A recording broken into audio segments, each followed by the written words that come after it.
When it comes to entrepreneur, having that entrepreneurship mindset requires a person who's the owner to allow that to happen, but also there should be an ichha internally, right? Now, a lot of people listening to the podcast are people who are not entrepreneurs, but they are working in companies.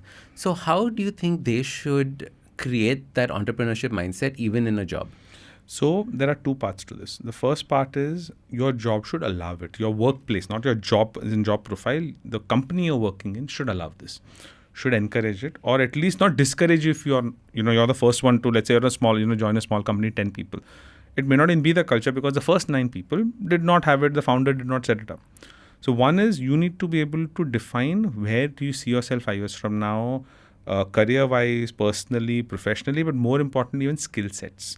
And more important, somewhere even habits, right?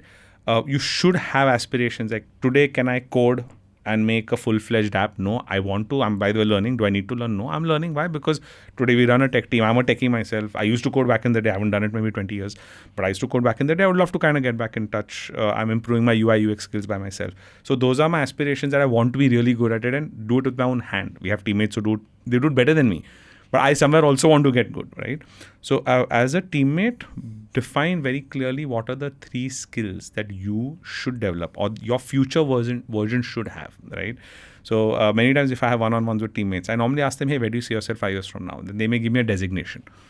I said, okay, you want to be a manager or you want to be a team leader. Okay. What do you think? What are the characteristics or what are the skills that you need to be that you don't have today? Oh, they'll write down 5 or 7. I said, in the last 1 year, have you worked on these? No. How are you going to get promoted? How are you going to move ahead, right? Now, if you have too many, it becomes a little, you have to juggle too many things. I say, hey, every year, just take 3. Don't try and take 5, don't take 10, just take 3. And every week, do something to move from a 1 to 2 rating. Let's say you're a 1 on negotiation or coding or design. Just go to 2. Don't try and do more. So what does that mean? So have that pathway kind of listed out and follow that. 2, at Equinox, what we do is we don't use the word managers. So there are leaders, there are team leaders, process leaders, so on and so forth. So every teammate has a leader. We always encourage people, hey, make this plan and share it with your leader. We do not tell leaders, you need to sit and make this plan because the person doesn't have it within them. You can't really sit on their head and get it done. It won't be right. Because see, there are some people who don't want to. They don't want to grow. Like I remember one of my best performing sales guys. Best means 100% on target, 100% recovery, which doesn't happen in sales. People cross 100% target, recovery is 50%, recovery is 60%. 100% target, 100% recovery. So one year he did that, second year he did that. We had to promote him. I went, I'm like, hey, we're promoting you. He said, oh, what does that mean, promotion? I said, oh, you have to manage a team of so many people. He's like, no, I'm good. I don't want to manage it. So he was very clear and I said, why? He said, no, I'm not going to be good at it. I'm not good at it. I work alone. I'm a lone wolf. Let me continue doing what I'm doing, which requires a lot of maturity. Imagine being offered a promotion and you saying no. It's like that much more salary, but you're like, no, I'm happy with what I am because I know I don't enjoy it, right? And the last secret sauce in this is when you hire people, always figure out what is their true passion. I remember there was this biochemistry girl who had come and she wanted to be a chemist in our lab. And asked this one question, hey, where do you see yourself 5 years from now? And 99% of people in the lab, if I interview, and most of these are freshers, they would say, oh, I want to be a manager. She said, I want to write a book, which is odd, no? I mean, biochemistry major, like writing, I want to write a book, I want to be an author. I'm like, 1 second, how is the chemistry job going to get you? Because you're qualified to be a chemist, you're a fresher, you have the experience, I can take you as a chemist. But I don't want to take you as a chemist. I want to take you in copywriting. But she's like, no, but I'm a chemist. I said, but you want to write a book, right? She said, I want to write a book. And that time we didn't even have content writers. We didn't have copywriters. This is like 7-8 years ago.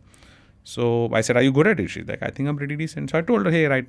I gave her a topic. I gave her half an hour. I said, write on this. She wrote a A4 size sheet. I read it and I was like, this is pretty good. So I said, hey, I think I would like to hire you as a copywriter. And I remember this line very clearly because I don't think anyone has said that to me after that. He's like, who in their right mind would hire me as a copywriter? I said, I would because you're passionate about it and you're good at it. I remember her saying, and I said, I would like to hire you. She said, yes, when do I start? Tomorrow. Thanks. And she ran out in joy. Didn't ask salary, what, nothing. She ran out because normally people wait for the let. She ran out celebrating, jumping. She was with me for about 4.5 years. We moved her to 8 different positions in the company, in a different company, because she was just passionate about what she did. She was passionate about writing. She was passionate about tech. She was my content writer, moved her to a different company for tech, bought her back in for something else. But see, that is where I think the key is. You match that passion and profession is where magic gets created.